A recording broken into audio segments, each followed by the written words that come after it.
ونصلي على رسوله الكريم أما بعد فأعوذ بالله من الشيطان الرجيم بسم الله الرحمن الرحيم والمرسلات عرفا فالعاصفات عصفا والناشرات نشرا فالفارقات فرقا فالملقيات ذكرا عذرا أو نذرا إنما توعدون لواقع۔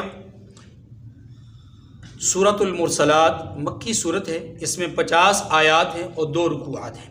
اس سورہ مبارکہ میں اللہ تبارک و تعالی نے قیامت ہی کے حالات، معاملات اور وقوع کے حوالے سے انسانوں کے سامنے حقائق کو بیان کیا ہے۔ اکثر اس میں کی گئی باتیں وہ ہیں جن کی تفصیل پہلے ہمارے سامنے آ چکی، الفاظ بدلے گئے ہیں، انداز بدلا گیا ہے، مفہوم اور مطلب وہی پرانا ہے۔ دیکھیے گئے پہلے 5 چیزوں کا تذکرہ فرمایا، وہ 5 چیزیں کیا ہیں اس کو میں عرض کرتا ہوں۔ 5 چیزوں کا ذکر کر کے پھر فرمایا کہ قیامت واقع ہو کر رہے گی۔ وہ 5 چیزیں کیا ہیں؟ ایک قول جو راجح قول ہے کہ یہ ہوا کی 5 قسمیں ہیں، ہوا کی تفصیل ابھی آپ کے سامنے آ جاتی ہے۔ دوسرا قول کہ یہ فرشتوں کی 5 جماعتیں ہیں۔ تیسرا قول پہلی 3 ہوا کی قسمیں ہیں اور آخری 2 فرشتوں کی قسمیں ہیں۔ چوتھا قول پہلی 4 ہوا کی قسمیں ہیں اور پانچویں چیز کیا ہے؟ فرشتوں کی ایک جماعت ہے۔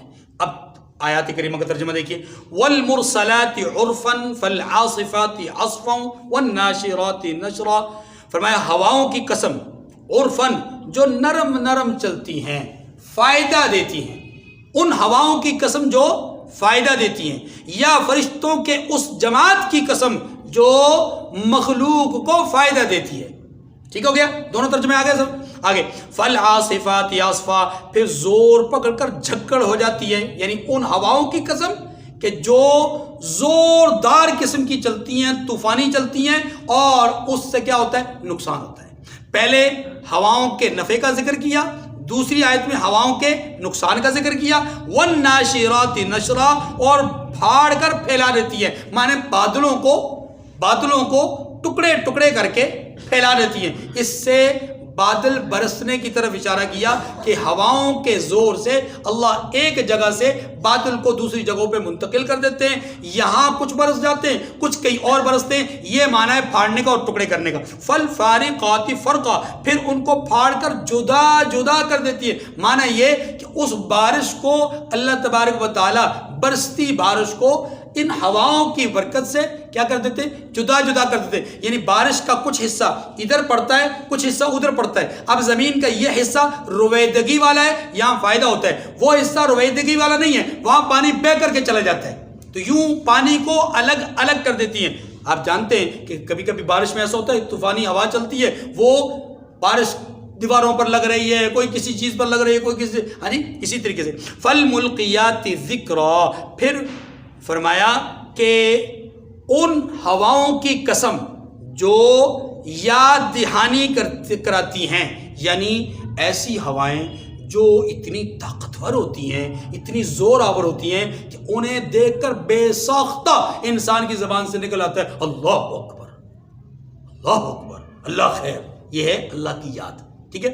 اور یہاں پر جو مترجم ہیں ان کے نزدیک پہلی 4 آیات کا مصداق ہوائیں ہیں اور 5ویں آیت کا مصداق کون ہے؟ فرشتے۔ فالملقیات ذکرا، پھر فرشتوں کی قسم جو وحی لے کر آتے ہیں، ذکر لے کر آتے ہیں، ذکر کے ساتھ ملاقات کرتے ہیں، یعنی ذکر لے کر آتے ہیں۔ عذرا او نذرا، اب یہ ساری باتیں چاہے وہ فرشتے ہیں چاہے وہ ہوائیں ہیں، آگے فرمایا کہ عذر کر دیا جائے یا ڈر سنا دیا جائے، یعنی ان ہواؤں کے چلانے سے کسی کے دل میں عذر پیدا کر دیا جائے، یعنی وہ چاہے وہ قیامت کے دن عذر پیش کرے چاہے وہ عذر نہ پیش کرے، اسی طریقے سے ڈر اپنے دل میں بسائے یا ڈر نہ بسائے، ہم نے تو اس کو لوگوں کے لیے ایک نشانی اور عبرت کے طور پہ چلا دیا ہے، چاہے وہ فرشتے ہوں چاہے وہ ہوائیں ہوں۔ انما توعدون لواقع، اصل بات تو یہ ہے کہ جو مقصودی بات ہے، قسم کھا لی، قسم کھانے کے بعد جواب قسم کیا ہے؟ فرمایا انما توعدون لواقع،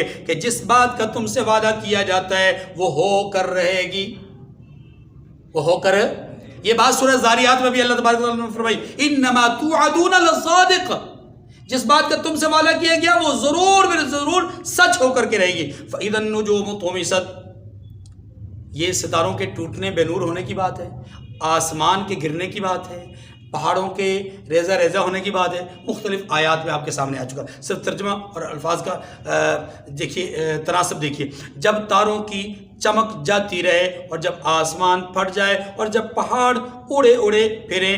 وَإِذَا الرُّسُلُ أُقِّتَتْ، اور جب پیغمبر فراہم کیے جائے. معنی کیا ہے پیغمبر فراہم ہونے کا؟ پیغمبروں کے لیے وقت مقرر کیا جائے گا. اشارہ اس بات کی طرف کہ قیامت کے دن ہر پیغمبر کو اس کی امت کے احتساب کے لیے موقع دیا جائے گا کہ وہ اپنی امت کے متعلق اللہ کے سامنے جو بھی رویداد ہے، حالات ہے، وہ بیان کریں گے. یوم یجمع اللہ الرسل فیقول ماذا اجبتم، اللہ قیامت کے دن رسولوں کو جمع کریں گے، پوچھیں گے تمہیں تمہاری امتوں نے کیا جواب دیا تھا. یہ اسی کی طرف اشارہ ہے. تو ہر امت کے رسول کو ایک وقت دیا جائے گا کہ وہ اپنی امت کے حالات رب کے سامنے بیان کرے. لِأَيِّ يَوْمٍ أُجِّلَتْ، بھلا ان امور میں تاخیر کس دن کے لیے کی گئی. یہ اللہ تبارک و تعالیٰ ایک سوالی انداز اختیار فرما رہے ہیں کہ رسولوں کو بھیجا گیا، پھر ان کو مہلت دی جائے گی، یعنی وقت دیا جائے گا، یا قیامت کو برپا کرنے میں اتنی مہلت کیوں؟ یہ ساری چیزیں فرمایا یہ مہلت کیوں دی گئی؟ لیوم الفصل، یہ کس لیے دی گئی؟ فرمایا فیصلے کے دن کے لیے دی گئی. وما ادراک ما یوم الفصل، اور آپ کو کیا خبر کہ فیصلے کا دن کیا ہے؟ ویل یومئذ للمکذبین، اس دن جھٹلانے والوں کے لیے ہلاکت ہے. یہ آیت کریمہ جیسا کہ سورہ رحمان میں فَبِأَيِّ آلَاءِ رَبِّكُمَا تُكَذِّبَانِ بار بار آئی، ایسے یہ آیت کریمہ یہاں پر بھی بار بار آ رہی ہے. وجہ کیا ہے؟ وجہ یہ کہ سورہ رحمان میں اللہ اپنی نعمتوں کی یاد دہانی کروا رہے ہیں اور فرما رہے ہیں کہ تم اللہ کی کس نعمت کی ناشکری کرو گے. وہ شکر کی ترغیب دی گئی. اب یہاں پر اللہ تبارک و تعالیٰ بار بار قیامت کے منکرین کو کہہ رہے ہیں کہ تمہارے لیے ہلاکت کہ تم قیامت کا انکار کر رہے ہو. پھر متقین کا ذکر کر کے پھر کہا گیا اے منکرین تمہارے لیے ہلاکت کہ تم متقین کے درجات کا انکار کر رہے ہو.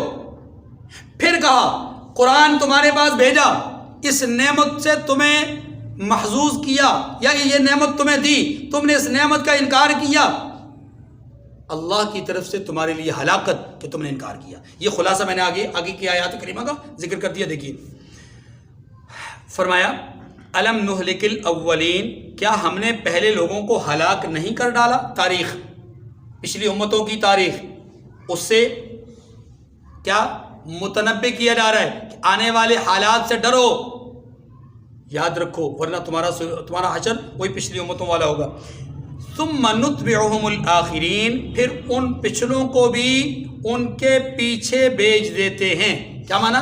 معنی یہ ہے کہ ہم نے پہلوں کو ہلاک کیا، ان کے بعد ان کے مقامات کو، مکانات کو، علاقوں کو بسانے کے لیے ہم نے نئی پود کو بڑھایا، نئی قوم کو بڑھایا. وہ قوم بڑی، جوان ہوئی، وہ بھی نافرمان ہوئی، تو ہم نے ان کو بھی پہلوں کے پیچھے بھیج دیا. ثم نتبعهم الآخرین، یعنی تاریخ اللہ تبارک و تعالیٰ بیان فرمایا. پھر فرمایا کذالک نفعل بالمجرمین، یہ صرف ان کے ساتھ نہیں کیا، یہ تنبیہ ہے. یہ مکہ کے مشرکین کو، قرآن کے مخاطبین کو تنبیہ ہے کہ اگر ہم نے ان کے ساتھ کیا، ان کے بعد والوں کے ساتھ کیا، تو سنو ہم گناہگاروں کے ساتھ ایسا ہی کیا کرتے ہیں. اب اس بات کا کوئی انکار کرے تو فرمایا ویل یومئذ للمکذبین، ہلاکت ہے ان کے لیے جو جھٹلانے والے، اس دن کے جھٹلانے والوں کے لیے ہلاکت تباہی ہے. الم نخلقکم من ماء مہین، یا انسان کی تخلیق کو بیان کیا. قیامت کا انکار کرتے ہو ذرا اپنی تخلیق کو تو دیکھو. الم نخلقکم من ماء مہین، کیا ہم نے تمہیں حقیر پانی سے نہیں پیدا کیا؟ پچھلی صورت میں نہیں کہا لم یکن شیئا مذکورا، فجعلناہ فی قرار مکین، اس کو ایک محفوظ جگہ میں رکھا، الی قدر معلوم، ایک وقت معین تک. اس کے دو معنی ہیں. ایک معنی یہ صلب پدر میں، باپ کی پشت میں ایک وقت مقرر تک اللہ نے اس کو رکھا، وہ جگہ محفوظ تھی اس کے لیے. پھر دوسرا معنی کہ اللہ نے وہاں سے منتقل کروایا، رحم مادر میں رکھا، وہ جگہ اس کے لیے محفوظ تھی اور وہاں پر بھی ایک معین مدت تک رہا، صلب پدر میں بھی معین مدت اور رحم مادر میں بھی معین مدت۔ فرمایا فقدرنا، اللہ اکبر، پھر ہم نے اندازہ کیا۔ ہم نے اندازہ کیا مطلب یہ ہے کہ اس پانی کو ادھر سے ادھر منتقل کیا، وہ پانی سے پھر لوتھڑا بنا، پھر یہ سب کچھ اور یہ سارا کچھ بنانے کے بعد سورت کو ہم نے ڈالا، فقدرنا کا معنی ہے پھر ہم نے سورت بنائی، فنعم القادرون، کیا یہ زبردست اندازہ کرنے والے ہیں، یعنی کتنی زبردست صورت بنانے والے ہیں۔ وَيْلٌ يَوْمَئِذٍ لِّلْمُكَذِّبِينَ، تو ہماری تخلیق کا انکار کرنے والے، اور اس تخلیق، اب اس سے ایک بات اور بھی سمجھیے کہ جو پیدا ہوا وہ مرنے کے لیے یوں سمجھ لیں کہ لائن میں لگ گیا۔ بھائی جس کی پیدائش ہو گئی نا، وہ مرنے کے لیے اس کی لائن بن گئی۔ تو یہ اشارہ کیا اس بات کی طرف کہ جس قیامت کا تم انکار کرتے ہو اس کا انکار کر ہی کیسے سکتے ہو جبکہ تم پیدا ہوئے ہو؟ جو پیدا ہوتا ہے اس نے مرنا ہی مرنا ہے، اور جو مرے گا ظاہر ہے کہ دنیا کے اندر جو جی کر کے اچھے برے کام کرے گا تو تقاضا ہے فطرت کا کہ اس اچھے برے کے درمیان تمیز تو ہو، کوئی اپنا فیصلہ تو ہو، تو اسی فیصلے کا نام جو ہے یوم الجزا ہے۔ وَيْلٌ يَوْمَئِذٍ لِّلْمُكَذِّبِينَ، اس دن جھٹلانے والوں کے لیے خرابی ہے۔ أَلَمْ نَجْعَلِ الْأَرْضَ كِفَاتًا، اب یہ حالات، قرائن، قدرت، مظاہر، ان چیزوں کو بیان کر کے قیامت کو بیان کیا گیا۔ فرمایا کیا ہم نے زمین کو سمیٹنے والی نہیں بنایا؟ کیسی سمیٹنے والی؟ احیاء و امواتا، زندوں اور مردوں کو۔ یہ ایسی عجیب و غریب قسم کی اللہ کی مخلوق ہے زمین، یہ زندوں کو بھی سمیٹے ہوئے، مردوں کو بھی۔ دیکھو اربہا ارب دنیا اس زمین کے اوپر آباد ہوئی وقتاً فوقتاً، پھر وہ آباد ہو کر کے زیر زمین چلی گئی۔ یہ اپنے اوپر بھی ان کو جگہ دیتی ہے، اپنے اندر بھی ان کو جگہ دیتی ہے۔ یہ ہے اس کا مطلب وَجَعَلْنَا فِيهَا رَوَاسِيَ شَامِخَاتٍ وَأَسْقَيْنَاكُم مَّاءً فُرَاتًا، اگلی نعمتیں فرمائے اور اس پر اونچے اونچے پہاڑ رکھ دیے اور تم لوگوں کو میٹھا پانی پلایا، یہ بھی اللہ کی نعمتیں ہیں۔ وَيْلٌ يَوْمَئِذٍ لِّلْمُكَذِّبِينَ، اس دن جھٹلانے والوں کی خرابی ہے، یعنی اس دن کو جھٹلانے والوں کے لیے یہاں بار بار اللہ قیامت کا انکار کر رہا ہے، قیامت کے انکار کو ذکر کر رہے ہیں کہ یہ قیامت کا انکار کر کے اپنے لیے ہلاکت کو جمع کر رہے ہیں، حالانکہ کتنی اللہ کی نعمتیں استعمال کرتے ہیں۔ اگر یہ اللہ کو نہیں مانتے تو اللہ کی دی ہوئی روزی کو چھوڑ دیں، اپنے لیے خود سے روزی تیار کر لیں۔ اگر بندہ کہے کہ جناب میں نے تو محنت کر کے کمائی ہے، تو زمین کس نے دی ہے؟ زمین کس نے دی؟ اللہ نے دی۔ یہ ہاتھ کس نے دیے؟ اور ہاتھ تیار کرو، کر نہیں سکتا انسان۔ انطلقوا الى ما كنتم به تكذبون، جس چیز کو تم جھٹلایا کرتے تھے اب اس کی طرف چلو۔ اب یہ قیامت کے دن کہا جائے جہنم۔ انطلقوا الى ظل ذي 3 شعاب، یعنی اس سائے کی طرف چلو جس کی 3 شاخیں ہیں۔ جہنمیوں کو کہا جا رہا ہے اس سائے کی طرف جاؤ جس کی 3 شاخیں ہیں۔ اچھا جی جہنمیوں کو بھی سایہ ملے گا؟ ہاں ملے گا، جنتیوں کو سایہ ملے گا، جہنمیوں کو سایہ ملے گا، لیکن فرق ہے سائے میں۔ جہنمیوں کے سائے کے 3 شاخیں بیان کی۔ نمبر 1 فرمایا لا ظلیل ولا یغنی من اللہب، نہ ٹھنڈی چھاؤں نہ لپٹ سے بچاؤ، ایسا سایہ کہ اس میں چھاؤں کوئی نہیں اور اس میں آگ کی تپش سے بچاؤ کوئی نہیں۔ کیا مطلب؟ دیکھیے آپ جانتے ہیں جب آگ جلتی ہے تو بعض اوقات آگ کی صورت یہ ہوتی ہے کہ اس آگ سے روشنی پھیلتی ہے، ایسا اسی طریقے سے۔ نمبر 2 آگ جب جلتی ہے اس آگ سے دھواں پیدا ہوتا ہے۔ نمبر 3 بعض اوقات آگ ہوتی ہے وہ آگ اس طرح کی ہوتی ہے کہ اس میں روشنی بھی نہیں ہوتی اور اس میں کوئی ایسی چیز نہیں ہوتی کہ جو انسان کے لیے مفید ہو، بلکہ وہ اتنی گھٹن والی ہوتی ہے، اتنی سیاہ گٹا ٹوپ اندھیرا ہوتا ہے، دھواں ہوتا ہے کہ انسان اس کے قریب جائے تو سانس اکھڑنا شروع ہو جاتی ہے۔ اب ہے وہ بھی سایہ، ہے اس آگ کا بھی سایہ، لیکن وہ سایہ ایسا ہے کہ اس میں آگ سے بچاؤ کی تدبیر کوئی نہیں، کیونکہ وہ خود آگ ہے اور روشنی کوئی نہیں، اندھیرا ہی اندھیرا ہے۔ اسی لیے فرمایا لا ظلیل، چھاؤں بھی کوئی نہیں، ولا یغنی من اللہب، آگ کی لپٹ سے بچاؤ بھی کوئی نہیں، ایسا سایہ۔ اور پھر آپ جانتے ہیں ٹھنڈک تو آگ میں کہاں سے ہونی ہے؟ لہذا تپش اور تپش، حرارت ہی حرارت، انہا ترمی بشرر کالقصر۔ اب اس آگ کی چنگاریوں کو بیان کیا جا رہا ہے، غور کیجیے گا، فرمایا اس آگ کی چنگاریاں اڑتی ہیں ایسے جیسا کہ محل، یعنی اس آگ کے اندر سے چنگاریاں، آپ جانتے ہیں نا جب آگ لگتی ہے خوب تو اس کے اندر سے چنگاریاں اٹھتی ہیں، وہ چنگاریاں بعض اوقات چھوٹی چھوٹی ہوتی ہیں، بعض تھوڑے بڑے ٹکڑے ہوتے ہیں۔ اللہ فرماتے ہیں جہنم کی آگ کے جو ٹکڑے ہیں، چنگاریاں ہیں، وہ محل نما ہوں گے، اور یہاں سے محل نما اٹھیں گے اور اوپر جا کر کے پھر وہ پھٹیں گے اور پھر وہ ریزہ ریزہ ہو جائیں گے۔ کیسی ریزہ ریزہ؟ فرمایا ان ریزہ ریزہ چنگاریوں کی مثال بھی ایسے ہے جیسا کہ کأنہ جمالۃ صفر، جیسا کہ اونٹ۔ آپ اندازہ کر لیں پھر کتنا بڑا الاؤ ہے جو اللہ تبارک و تعالیٰ نے جلا رکھا ہے۔ فرمایا انہا ترمی بشرر کالقصر، اس سے چنگاریاں اڑتی ہیں جیسے محل، کأنہ جمالۃ صفر، گویا کہ زرد رنگ کے اونٹ ہیں۔ زرد رنگ کے اونٹ سے مراد اونٹ کے اندر جب بہت زیادہ سیاہی آ جائے تو وہ زردی نما ہوتا ہے، یعنی گویا کہ انتہائی گہرے سیاہ قسم کی چنگاریاں ہوں گی۔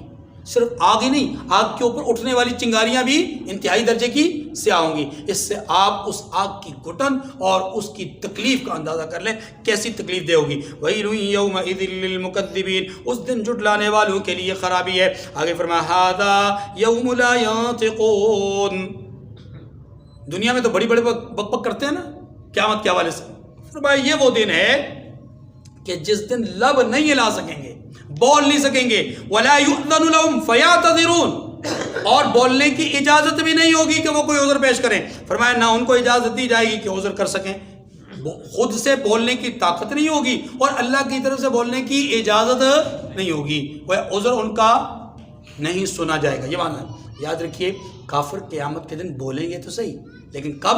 اس وقت کہ جب اذن لہ الرحمن، رحمان اجازت دے گا، اور بولیں گے کیا؟ وہی بولیں گے جو ان کو بولنا چاہیے وہاں پر، اعتراف جرم، حقیقت حال کا اعتراف۔ وَيْلٌ يَوْمَئِذٍ لِّلْمُكَذِّبِينَ، اس دن جھٹلانے والوں کے لیے خرابی ہے۔ هَذَا يَوْمُ الْفَصْلِ، یہی فیصلے کا دن ہے۔ پیچھے کہا نا لِأَيِّ يَوْمٍ أُجِّلَتْ لِيَوْمِ الْفَصْلِ، کس لیے مہلت دی گئی؟ فرمایا یوم الفصل کے لیے۔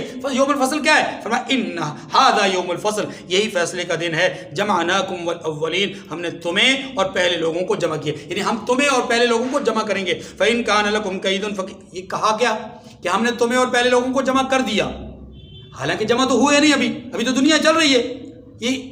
یہ پورے یقین کے ساتھ اس لیے کہا جا رہا ہے کہ یہ کام ہو کر رہے گا۔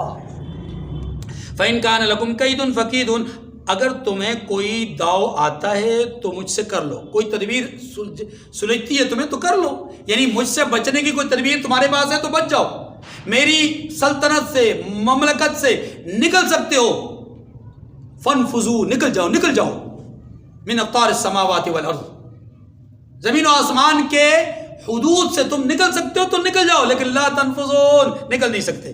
وَيْلٌ يَوْمَئِذٍ لِّلْمُكَذِّبِينَ، اس دن جھٹلانے والوں کی خرابی ہے۔ ان المتقین فی ظلال وعیون، بے شک پرہیزگار سایوں اور چشموں میں ہوں گے۔ دیکھو ان کے لیے بھی سائے، ان کے لیے بھی سائے، لیکن ان کے لیے سایہ بھی تکلیف دے اور ان کے لیے دھوپ بھی رحمت، ان کے لیے دھوپ بھی رحمت۔ اللہ اکبر۔ وَفَوَاكِهَ مِمَّا يَشْتَهُونَ، اور میووں میں ہوں گے جو ان کو مرغوب ہوں گے، یعنی ایسے میوے ان کو حاصل ہوں گے جو ان کی طلب اور رغبت کے مطابق ہوں گے۔ کُلُوا وَاشْرَبُوا هَنِيئًا بِمَا كُنتُمْ تَعْمَلُونَ، اس دن کہا جائے گا جو عمل تم کرتے رہے تھے ان کے بدلے میں مزے لے کر کھاؤ اور پیو۔ اِنَّا كَذَلِكَ نَجْزِي الْمُحْسِنِينَ، یہ دنیا میں اللہ تبارک و تعالیٰ بیان فرما رہے ہیں کہ لوگوں ہم اسی طرح نیکی کرنے والوں کو بدلہ دیا کرتے ہیں۔ لہٰذا یہ ایک شفیقانہ جملہ ہے کہ اے ہمارے دشمنوں، قیامت کے منکروں، اب بھی وقت ہے، باز آ جاؤ، تم بھی اس صف میں آ سکتے ہو، متقین کی صف میں آ سکتے ہو، آ جاؤ، وقت ہے۔ پھر فرمایا وَيْلٌ يَوْمَئِذٍ لِّلْمُكَذِّبِينَ، ان متقین کے درجات کو جھٹلانے والوں کے لیے کیا ہے؟ ہلاکت۔ کُلُوا وَتَمَتَّعُوا قَلِيلًا إِنَّكُمْ مُجْرِمُونَ، یہ مجرموں کو دنیا میں بات بتائی جا رہی ہے۔ فرمایا اے جھٹلانے والو، تم تھوڑا سا کھا لو، کلو وتمتعوا قلیلا، تھوڑا کھا لو، فائدہ اٹھا لو، انکم مجرمون، ہو تو تم گناہگار، کھاؤ پیو، ہو تم گناہگار۔ ویل یومئذ للمکذبین، کھا پی کر کے تم جو اس دن کو جھٹلا رہے ہو نا تو تمہارے لیے ہلاکت اور تباہی ہے، اللہ کی نعمتوں کی ناقدری کر رہے ہو۔ وَإِذَا قِيلَ لَهُمُ ارْكَعُوا لَا يَرْكَعُونَ، جب ان سے کہا جاتا ہے کہ جھکو تو جھکتے نہیں ہیں۔ یعنی اس یہاں نہ جھکنے سے مراد کیا ہے؟ دیکھیے یہاں نہ جھکنے سے مراد بعض علماء نے نماز لی ہے کہ جب ان سے نماز کا کہا جاتا ہے نماز نہیں پڑھتے، لیکن اس کے اندر صحیح بات یہ ہے کہ جب ان سے کہا جاتا ہے اللہ کی مانو تو نہیں مانتے، اس کے اندر ساری باتیں آ جاتی ہیں، سارے عقائد آ جاتے ہیں، ساری ایمانیات آ جاتی ہیں۔ تو اس لیے معنی یہ کہ تم دنیا میں رب کو مان لو، یہ تمہارے لیے فائدہ ہے، لیکن تم مانتے نہیں، یعنی وہ مانتے نہیں۔ اللہ فرماتے ہیں وَيْلٌ يَوْمَئِذٍ لِّلْمُكَذِّبِينَ، اس دن جھٹلانے والوں کے لیے کیا ہے؟ خرابی ہے۔ فَبِأَيِّ حَدِيثٍ بَعْدَهُ يُؤْمِنُونَ، اب اس کے بعد کون سی بات پر ایمان لائیں؟ کس کے بعد؟ یہاں حدیث سے مراد قرآن مجید ہے۔ حدیث سے مراد کیا ہے؟ قرآن کے نزول کے بعد کس چیز کے نزول کا انتظار کر رہے ہیں؟ قرآن کی ہدایت کے بعد کس ہدایت کے انتظار میں ہیں؟ یاد رکھیے جب اس طرح کی آیات آتی ہیں تو پھر ان کا جواب دیا جاتا ہے، اور اس کا جواب ہم آسان الفاظ میں یوں کہیں گے، اے اللہ ہم کسی اور چیز کے انتظار میں نہیں ہیں، ہم اس قرآن پر ہی ایمان لاتے ہیں۔